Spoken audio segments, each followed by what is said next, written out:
Hello, it's Ed, Mike Zero, Mike November Golf here.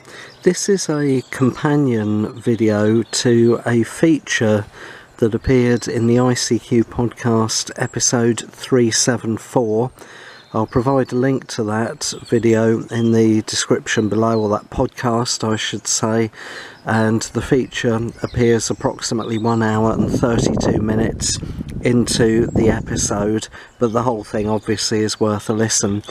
Now, the feature is dedicated to items that I've bought down the decades at car boot sales, and I'm not going to cover everything because clearly there's no point showing you what a bit of wire or what a radio controlled clock looks like, but I thought I would do this video because there were a few items that I thought might look better in vision, either because people outside of the UK wouldn't have seen what I'm referring to, or because I thought that I hadn't done a particularly good job at describing them. So the first one is the shaver adapter and the so-called death adapter. This is a death adapter. I'll take it off. Whoops. So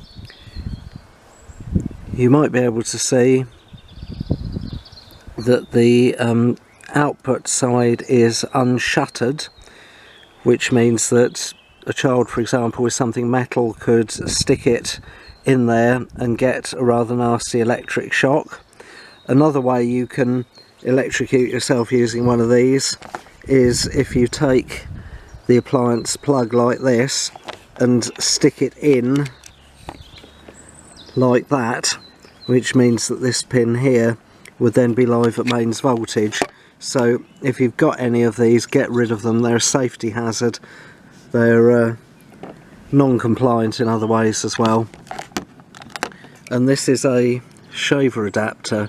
Now, unless the thing is physically cracked or damaged, the only thing that can really go wrong is that the 1 amp fuse here is either blown or missing, and in any case it's a cheap repair. So in case anybody doesn't know what a UK shaver adapter looks like, here is one.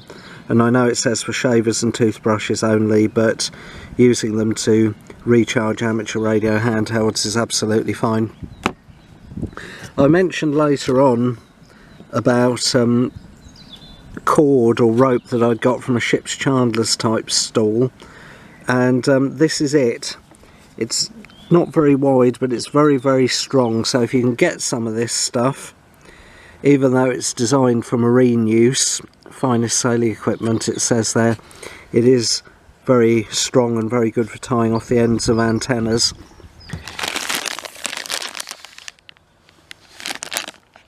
This is something else I mentioned, bungee cords. I don't know if that's what they're called universally, but in case they're not, that's what I was referring to. And I picked up this unopened sealed packet for £1. And last but not least, if I turn it like that, there's a homebrew wire antenna on here for 17 meters, 18 megahertz, and in the feature I got my megahertz and the meter band the wrong way around.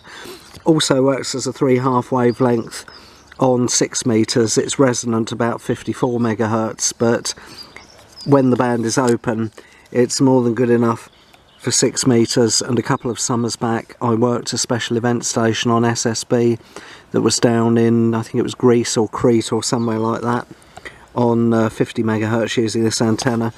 But underneath this, oh, and I made it by splitting a mains cable in half, so the blue leg of the dipole here was the neutral and the brown leg of the dipole there was the live. But underneath that, when I got it, if you can see that, there's sort of light green yarn, and I think this is used in some way, shape or form by fishermen. I'm not a fisherman myself, so I don't know exactly what it's used for or how it works, but it's pretty good for winding an antenna onto it. So those are the items that I wanted to show you. Oh, and last but not least, I mentioned flasks. You can also get drinking flasks if you like. This is designed to look like a WD-40 can. You fill it up with cold water and it expands and then it'll stand up. I paid £1 for 2 of those, so 50p each. If you're going to do a SOTA or poster activation, you might want to take decaffeinated tea or coffee, because I'm led to believe that caffeine is a diuretic, so if you're up somewhere with no easy access to toilets, you might want to bear that in mind. I knew I'd forgotten something. This is the kind of real antenna that you will often get with shortwave broadcast receivers. I've got a feeling that there might be a plastic cover that should be around the side of this that is missing, and maybe that was why I only paid £1 for it. On the end of the cable, I've just chopped it off here, but you'll often get a 3.5mm jack or a little housing type thing that you can slide over top of the telescopic antenna. This one is 5 meters long, although I think you can get antennas that are 7 or maybe 10 meters long altogether. And what I've done, every 50 centimeters I've put a bit of tape on the wire, so if I'm operating on the higher HF bands, or maybe even 6 meters, I can roll this out and make it the exact length. And I have done that from the local beach with my FT817ND.